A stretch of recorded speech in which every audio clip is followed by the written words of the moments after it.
আমাদের ধর্মের নাম সনাতন। আচ্ছা, সনাতন শব্দটা আমাদেরকে কি শিক্ষা দিচ্ছে? আমি যে সনাতনী, আমার ভেতরে কি গুণ থাকলে আমি সনাতনী হতে পারবো? ভাগবত বলছেন সনাতনের শব্দের অর্থের মধ্যে সনাতনের গুণ লুকিয়ে আছে। দন্তে সতে সত্যবাদী, অর্থাৎ যে কোনোদিন মিথ্যা বলতে জানে না সে হচ্ছে সত্যবাদী। অর্থাৎ সনাতন হতে গেলে তাকে সর্বপ্রথম মুখশুদ্ধি করার প্রয়োজন। যেমন পূজা করার সময় গঙ্গা জল করে মুখশুদ্ধি করি, আবার মৃত্যুর সময় পুরোহিত মশাই তার পুত্রকে দিয়ে কি করে, মুখাগ্নি দিয়ে মুখশুদ্ধি করে নেয়, তাই না? শাস্ত্র বলছে অগ্নি এবং জলের থেকেও মুখশুদ্ধি করার একমাত্র চরম এবং পরম উপায় হচ্ছে হরির নাম।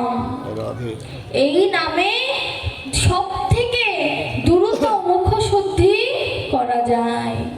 অর্থাৎ সত্যবাদী হতে হলে আগে আমার সত্য আচরণ, সত্যই পরম ধীমহি, সত্য আচরণ করতে হবে, সত্যবাদী ভাব নিজের হৃদয়ে ফলাতে হবে। তারপরে দন্তের নয়াকার। দন্তের নয়াকার হচ্ছে ন্যায়বাদী, অর্থাৎ যার ভিতরে ন্যায় পরায়ণতা আছে, যিনি ন্যায়ের প্রতীক, অর্থাৎ অন্যায় দেখতেও পারে না এবং সহ্যও করতে পারে না, তিনি হচ্ছে ন্যায় পরায়ণ। অর্থাৎ সনাতনী হতে গেলে আমাকে ন্যায় পরায়ণ হতে হবে, আমার নীতিটা ঠিক থাকতে হবে, এবং ততে হচ্ছে ত্যাগী। অর্থাৎ সনাতন আমাদের জানিয়ে দিচ্ছে তুমি যে সনাতনকে আশ্রয় করবে, সর্বপ্রথম তোমাকে ত্যাগী ভাব হৃদয়ে আনতে হবে। ত্যাগ ছাড়া কোনোদিন ভগবানের দর্শন পাওয়া যায় না। ত্যাগ হলে বৈরাগ্যের উদয় হয়, আর বৈরাগ্যের যদি একবার হৃদয় মাঝে উদয় হয়, ওই যুগল দর্শন তখন এই হৃদয় আকাশে দেখা সম্ভব। এবার শেষের দন্তের নতে হচ্ছে নৈতিকতা। অর্থাৎ নৈতিকতা বলতে বোঝায় আমি পরের ভাগ কখনো মেরে দেব না। আমার ভিতরে যে ন্যায় পরায়ণের যে ধর্ম মতে যে মাঙ্গলিক কর্মগুলো আছে, যেভাবে প্রতিবেশীর সাথে, বাবা মার সাথে, ভাই বোনের সাথে যে আচরণ করার প্রয়োজন, সেই নীতিটা যদি তোমার ঠিক থাকে তবে তুমি সনাতনী।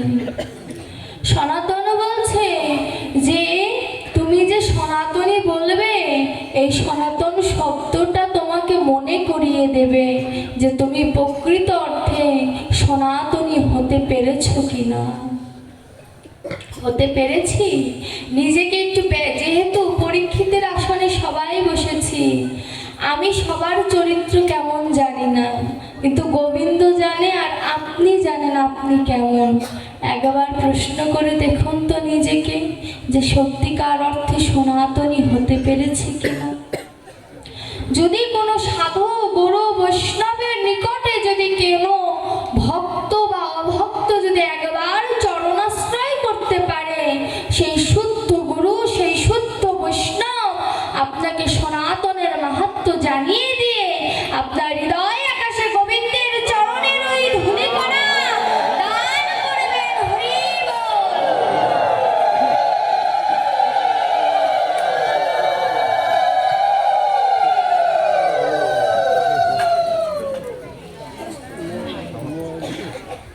আচ্ছা, এই যে আমরা ভাগবত, এত শাস্ত্র গ্রন্থ থাকতে দেখবেন কেউ মারা গেলে বা কোনো শুভ কাজের শুরুতে কেন ভাগবতীয় আলোচনা দেয়?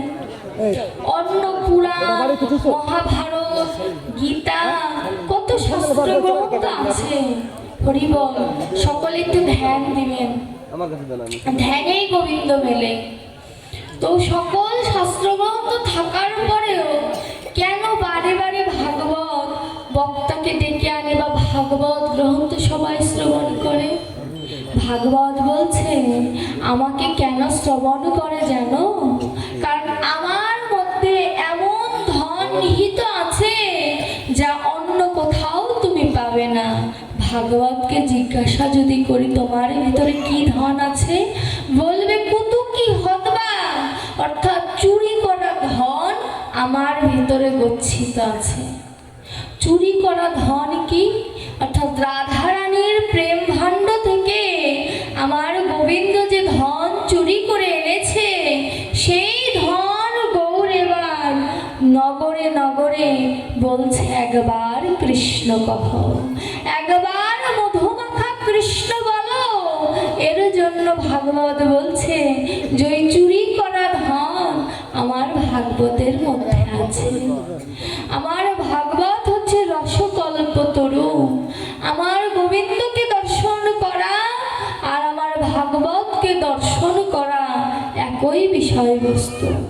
সনাতন গোস্বামী বলছে যে ভাগবতের দ্বাদশ স্কন্ধ অর্থাৎ 12টি স্কন্ধ আমার গোবিন্দের বিগ্রহের সাথে সনাতন গোস্বামী তুলনা দিয়েছেন।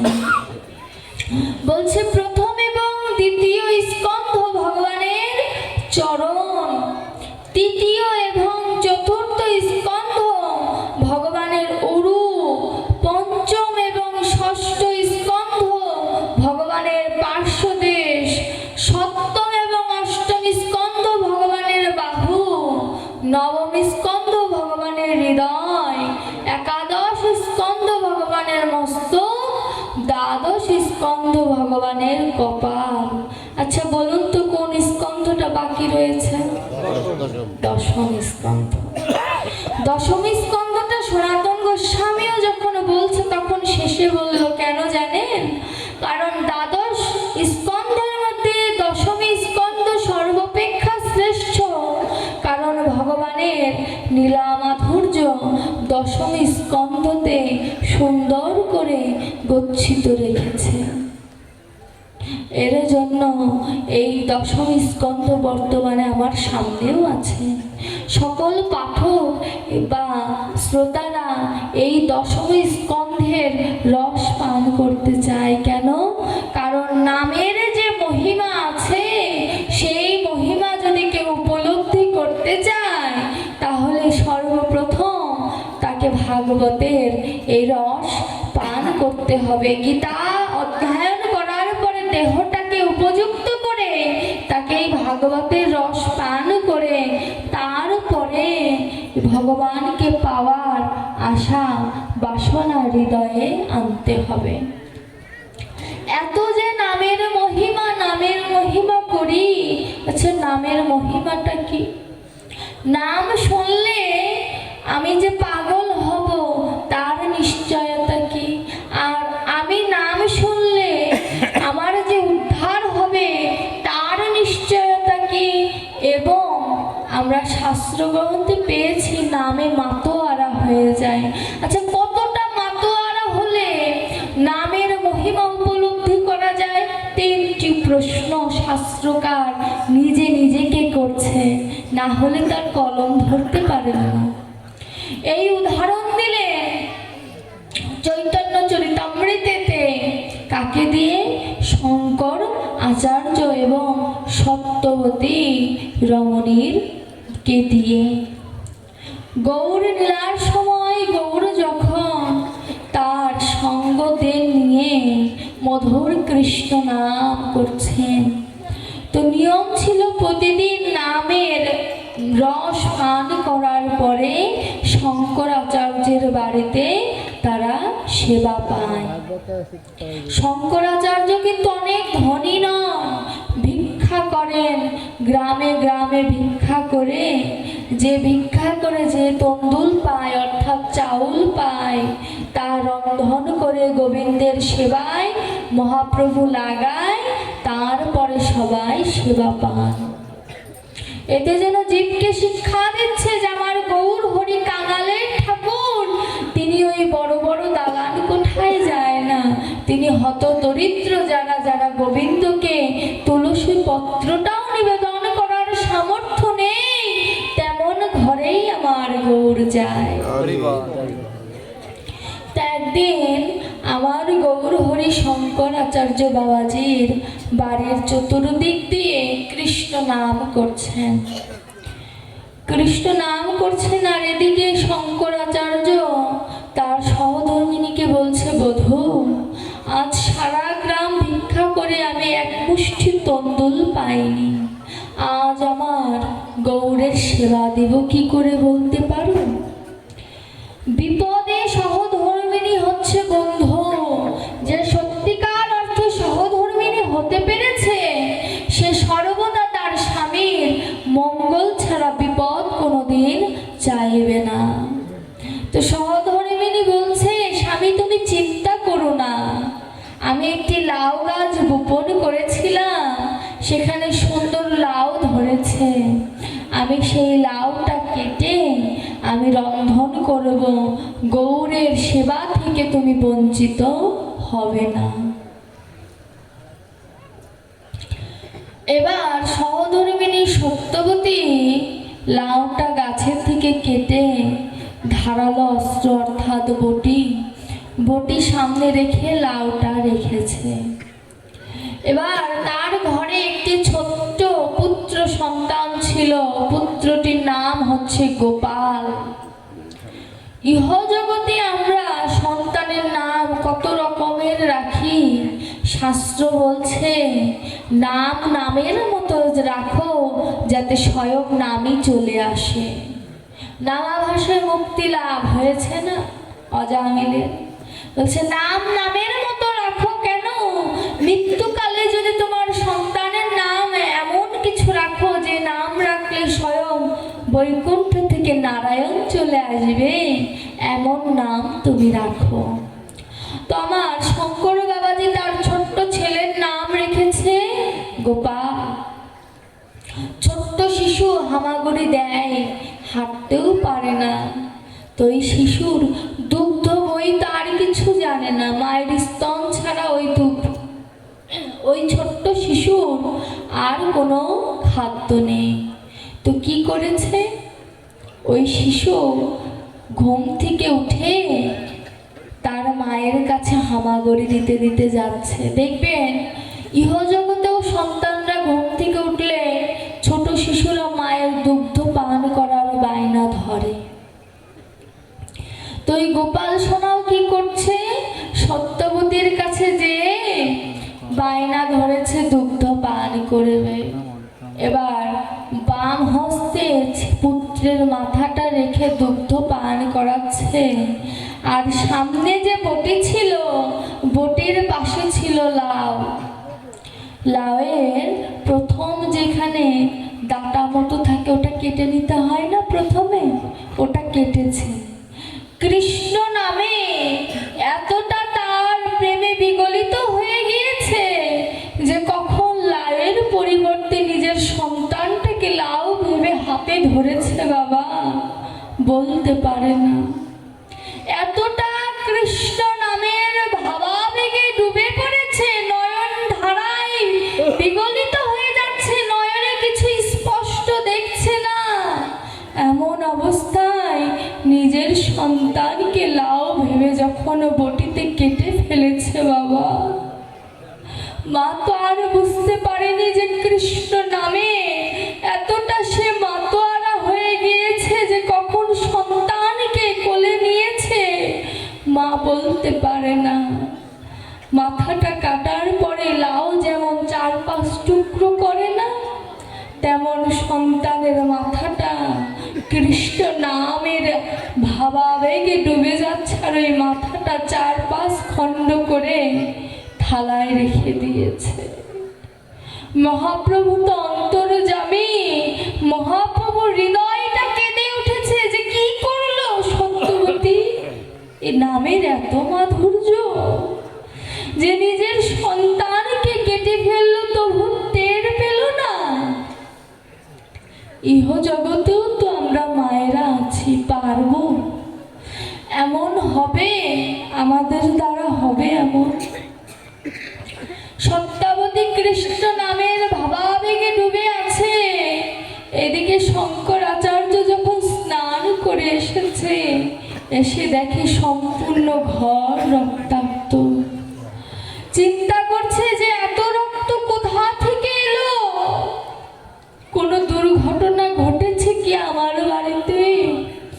শঙ্করাচার্য দেখে তার ছেলের নিথর দেহটা তার অর্ধাঙ্গিনীর কোলে পড়ে আছে, আর মাথাটা 3-4 টুকরো করে থালের উপর রেখে দিয়েছে। শঙ্করাচার্য বলছে, সত্যবতী কি করেছো তুমি? তুমি কি করেছো? সত্যবতীর তো জ্ঞান নেই। সত্যবতীর গায়ে যখন ধাক্কা দিয়েছে, সত্যবতী তখন স্তম্ভিত হয়ে গিয়েছে যে কি করলো সে।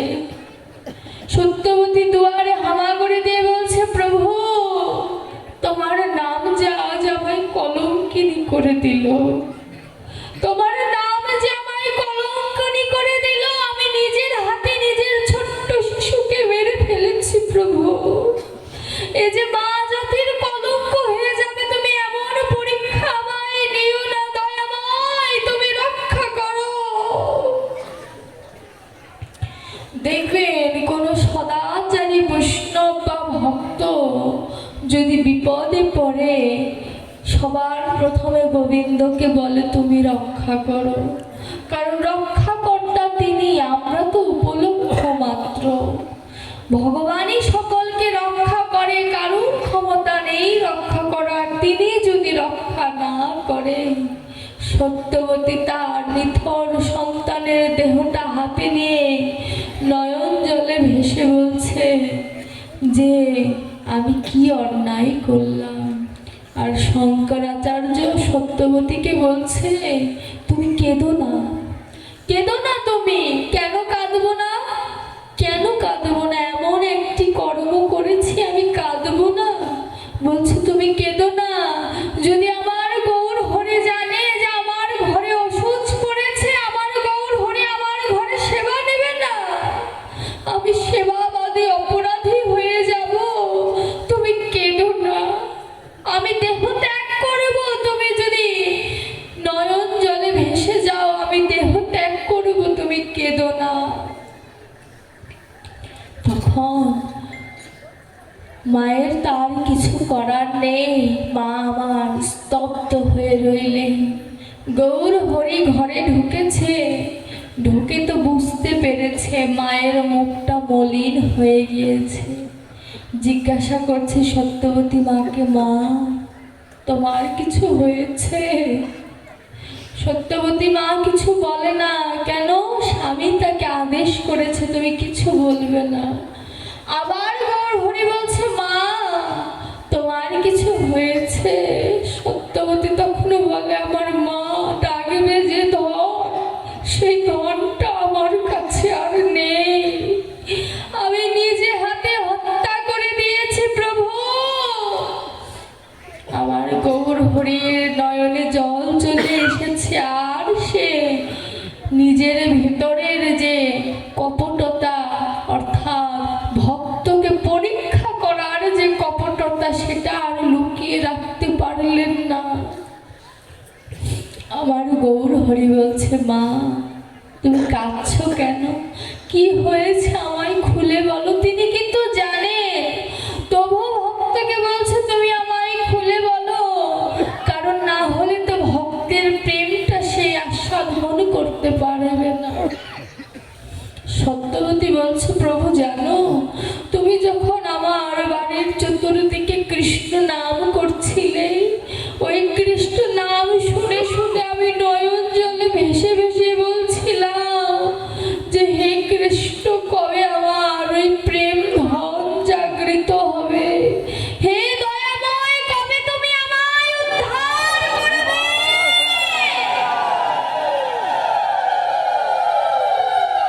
কবে তুমি আমায় উদ্ধার করবে প্রভু?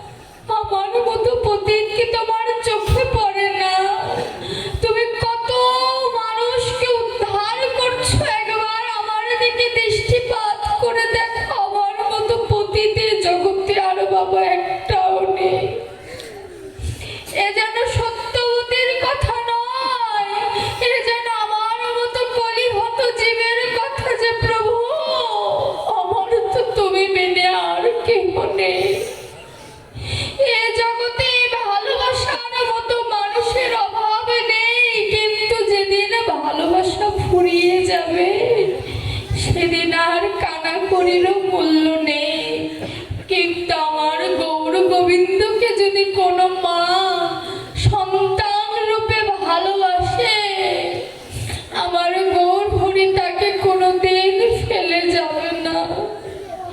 যদি ভালোবাসতে হয় আমার গৌরকে ভালোবাসো, যদি ভালোবাসতে হয় আমার ভক্তের চরণ ধুলিকে ভালোবাসো।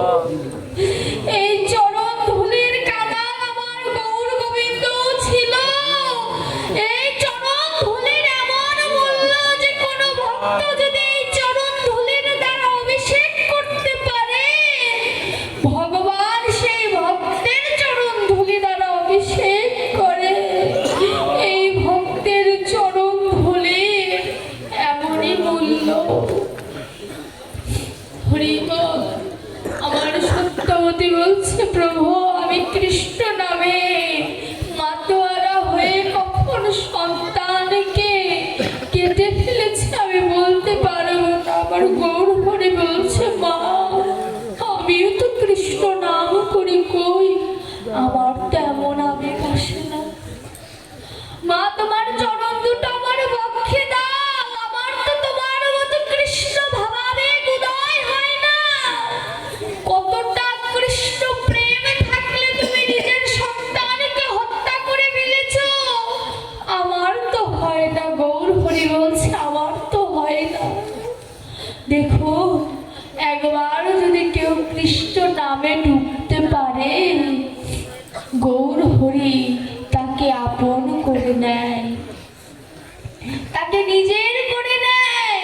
একবার যদি কোনো ভক্ত তার সাথে সম্বন্ধ করতে পারে, এই সম্বন্ধ শুধু এ জন্মের না, জন্ম জন্মান্তরের সম্বন্ধ তার সাথে হয়ে যায়। সত্যাবতী যখন সকল কিছু বলে, তখন আমার গৌর হরি ওই গোপালের কাছে যেয়ে গোপালকে ধরে বলল, গোপাল আজ তুই গোপাল চলে গেলি, আমরা তুই গোপাল রয়ে গেলাম।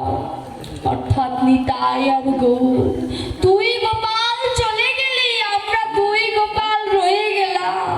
শেষের কাজ আমরা করব, তোকে কথা দিলাম।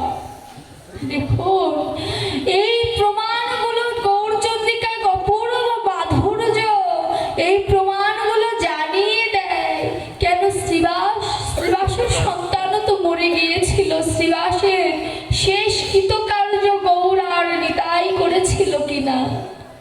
করেছিল। এগুলো জীবকে শিক্ষা।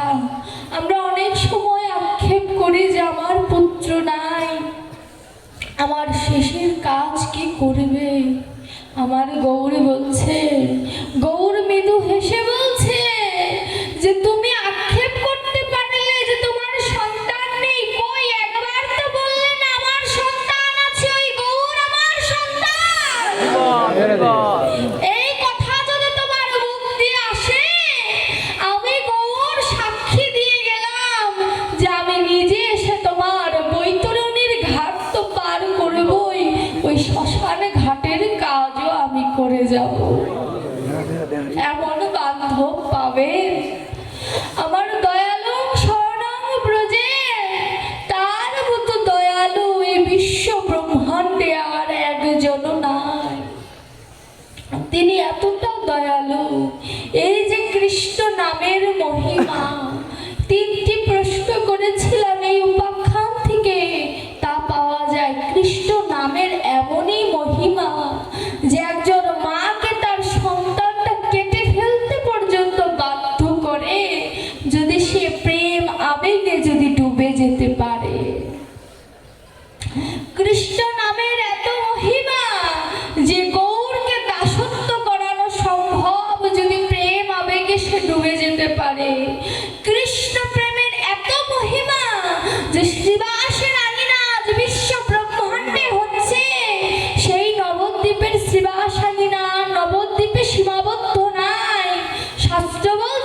শাস্ত্রই বলে দিচ্ছে যে যখন সাধুর বাজার হয়, যখন সাধুরা আসে, যেখানে ভাগবত কথা হয়, সেটা তখন সেই গৃহস্থের আঙিনা থাকে না, সেটা তখন শ্রীবাসের আঙিনা হয়ে যায়, সেটা তখন আমার গোবিন্দের আঙিনা হয়ে যায়। দেখুন আমার গরু গোবিন্দ কত ভালোবাসে আমাদের। এই ভালোবাসার মাধুর্যটা অনুভব করতে গেলে হৃদয়ের প্রয়োজন। এই হৃদয়টা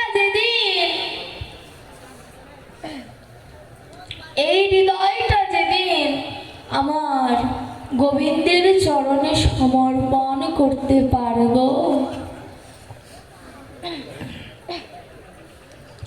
সেদিন আমার দেহের সার্থকতা। এই যে ভাগবত সামনে রেখে যে আমাকে মালাটা দিয়েছেন না, এই মালার সৌন্দর্য বৃদ্ধি করার জন্য এখানে গোলাপ দিয়েছেন, তাই না? তদ্রূপ ভক্ত তার ভক্তির সৌন্দর্য বাড়ায় কেমন করে জানে? এই সাধু গুরুর সঙ্গ স্পর্শে এসে ওই ভক্ত তার দেহমালার শুদ্ধিকরণ করে এবং এই দেহমালার উজ্জ্বলতা বৃদ্ধি করে। দেখবেন পদ্ম ফুল ফোটে বিলে, গোলাপ ফোটে গাছে, পরিচর্যা কার বেশি করতে হয়? গোলাপ ফুলের। পদ্ম ফুলের পরিচর্যা করার দরকার আছে, কিন্তু গোলাপ বাগানেও দর্শন করবেন, একটি বিলের মধ্যে পদ্ম হাজার হাজার পদ্ম ফুল দর্শন করবেন, আপনার মনে শান্তি আসবে কোনটা দেখলে? পদ্ম ফুল দেখলে। শাস্ত্র বলছে তোমার দেহটা ওই পদ্ম ফুলের বিলের মতো, যেখানে পরিচর্যার প্রয়োজন নাই, যেটা দেখার জন্য শুদ্ধ মনের প্রয়োজন। অর্থাৎ আমি যে বিলের সৌন্দর্যটা দেখব, দেখার জন্য আমার মনটার প্রয়োজন। অনেকে বলবে গোলাপ বাগানটাই দেখতে সুন্দর, যাদের ভেতরে কাটা তারাই গোলাপ বাগানটাকে সুন্দর বলবে। কিন্তু শাস্ত্র বলছে ওই গোলাপের কোনো শাস্ত্রে বলল নেই। কেন? কারণ পদ্ম ফুল আমার পূজায় লাগে, আর গোলাপ কিন্তু পূজায় লাগে না। ভক্ত কৃপা করে গোলাপকে গোবিন্দের চরণে দেয়, কিন্তু পদ্ম ফুলের কিন্তু আর ভক্তের কৃপার প্রয়োজন নাই। ভক্ত যদি মনে করে তাও দেবে, না মনে করলেও দেবে, কারণ শাস্ত্রই বলছে পদ্ম দিতে হয়। এর জন্য আমার এই দেহের সরোবরটাকে ওই পদ্ম ফুলের বিলের ন্যায় তৈরি করতে হবে। পদ্ম ফুলের বিলের ন্যায় তৈরি করলে কি হবে? তৈরি করলে আমার হৃদয় আকাশে আমি ওই গোবিন্দের দর্শন পাব। বিশ্বনাথ চক্রবর্তী পাদপদ্ম বললেন, নিতাই পদকমল কোটি চন্দ্র সুশীতল, যে ছায়ায় জগত জুড়ায়। এই পথ কার না জানা? এই পথটা আমাদের ভাসিয়ে দিয়েছে নিতাই পদকমল। এখানে দেখুন তিনটি কথা বলা আছে, কমল অর্থাৎ পদ্ম, আবার চন্দ্র অর্থাৎ চাঁদ, এবং বৃক্ষের কথা বলা আছে। তিনি এত জ্ঞানী হওয়ার পরও তিনটি শব্দ বলেছেন, তিনটির বিপরীত ধর্মী। অর্থাৎ পদ্ম যখন ফোটে প্রস্ফুটিত হয়, তখন চাঁদ থাকলে পদ্ম প্রস্ফুটিত হয় না। অর্থাৎ পদ্ম দিনের বেলা প্রস্ফুটিত হয়, চাঁদ যখন উদয় হয় অর্থাৎ রাত্রি যখন হয়, পদ্ম ফুল আবার বুঝে যায়। আর বৃক্ষ হচ্ছে শীতলতার প্রতীক, কিন্তু বৃক্ষের নিচে যদি কোনো ভক্ত বসে থাকে, সে কি আর ওই বৃক্ষর লতা পাতার ভিতর দিয়ে গাছপালার ভিতর দিয়ে কি চন্দ্র দেখতে পাবে? বা রাত্রিবেলা বৃক্ষের নিচে বসলে যদি চন্দ্র উপস্থিত থাকে পদ্মও দেখতে পাবে না। তাহলে বিশ্বনাথ চক্রবর্তী কেন বললেন যে আমার নিতাই পদ কমল সুকোটি সুশীতল যে ছায়ায় জগত জোড়া? চন্দ্র হচ্ছে তিনি কি দেখবেন আমার এই হৃদয় আকাশে চন্দ্র হচ্ছে আমার গোবিন্দ। যখন আমি হৃদয় আকাশে আমার এই বিলে সরোবরে যখন আমি রাধা প্রেমের কথায় ভাবাবিত হব, তখন আমার দেহের মধ্যে পূর্ণিমার উদয় হবে।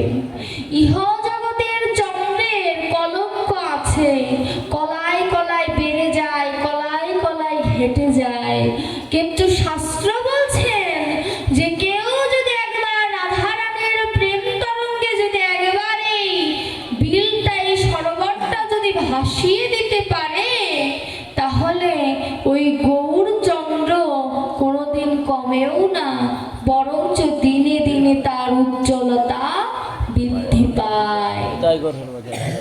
হরি বল।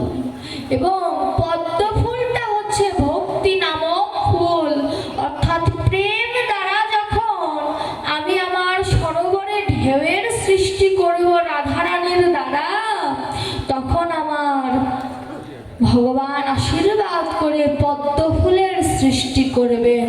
ওই পদ্ম ফুলটা হচ্ছে আমার ভক্তি নামক পদ্ম ফুল। এই ফুলটা যখন আমি নিতাইয়ের চরণে, অর্থাৎ গৌরকে পেতে হলে আগে নিতাইয়ের কাছে যেতে হবে, নিতাইয়ের চরণে সমর্পণ যদি করতে পারি তবে আমার সার্থকতা। আবার যদি ঘুরিয়ে বলি, এভাবেও বলা যায় ওই ভক্তি পদ্ম ফুল আমি যেদিন রাধা গোবিন্দের যুগল চরণে সমর্পণ করতে পারবো, সেদিন আমার এই দেহের সার্থকতা। কিন্তু শাস্ত্র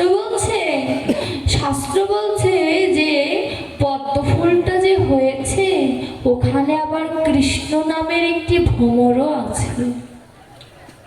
ভ্রমরের কাজ কি? মধু আহরণ করা। ও মা, মধু কি ভ্রমর সেবা করে? করে না। আহরণ করে একটি জায়গায় গচ্ছিত রেখে দেয়। তা আমার কৃষ্ণ ভ্রমর ওই ভক্তি নামক পদ্ম ফুল থেকে দেখবেন দুধ যখন গরম করার পর উপরে সর পড়ে না, ওটাই কিন্তু সব থেকে দুধের মূল্যবান বস্তু। তদ্রূপ ভক্তি যখন বারে বারে প্রেম সাগরে যখন জাল দেওয়া হয়, তখন আমার ভক্তির উপরে একটি স্তর পড়ে। ওই পদ্ম ফুল যদি ভক্তি হয়, স্তরটা হচ্ছে ভক্তির চরম ও পরম পর্যায়, তাহলে আমার গোবিন্দ তখন ভ্রমর হয়ে ওই ভক্তির চরম স্তরটা গ্রহণ করে নিজের সেবার জন্য নয়, গ্রহণ করে সঞ্চয় করে রাখে কোথায় জানো? ভক্তের চরণে। ভক্তের চরণে সঞ্চয় করে রেখে দেয় কেন? ভগবান বলে তুই তো চলে যাবি আমার কাছে, আর যারা আছে তারা যাবে কেমন করে? তাই তো আমি ভ্রমরের ন্যায় ভক্তির উপরের স্তরটা সঞ্চয় করে ভক্তের চরণ ধুলির ভিতরে দিয়ে দিয়েছি, যাতে সকলে উদ্ধার পায়।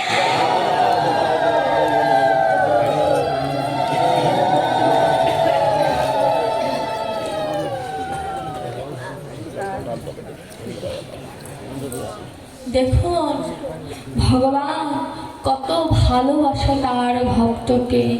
ভাগবতে বলছে সাধব হৃদয় মহৎ সাধুনা হৃদয় স্তবক। অর্থাৎ ভগবান যখন আমাদের ভালোবাসেন তখন আমার হৃদয়টাকে তিনি আহরণ করে নেন। আবার আমি যখন ভগবানকে ভালোবাসি তখন ভগবানের হৃদয়টা আমার কাছে চলে আসে। ঠিক যেন বিবাহের মন্ত্রের মতো, কিন্তু এটা থাকে একটু দ্বন্দ্ব লাগলেই মন্ত্রের কথা তখন আর মনে থাকে থাকেন ওই বিবাহের মন্ত্রের কথা, কিন্তু আমার গোবিন্দের সাথে যদি কারোর সম্বন্ধ করে যদি একবার বিয়ে হয়, আমি ছেড়ে দিলেও আমার গৌর কোনোদিন আমায় ছাড়বে না। এটাই হচ্ছে, এর জন্যই তো তিনি জগতের পতি, তিনি জগতের নাথ। এমনি এমনি তার জগতের নাথ বা পতি হতে পারেনি, যথেষ্ট পরিমাণে তার ভক্তকে ভালোবাসে বিধায় ভক্ত তার উপাধি দিয়েছে জগৎপতি। তুমি জগতের নাথ, তুমি কাঙালের ঠাকুর, তুমি কাঙালকে উদ্ধার করবে বলেই তুমি ধরাধামে নেমে এসেছো।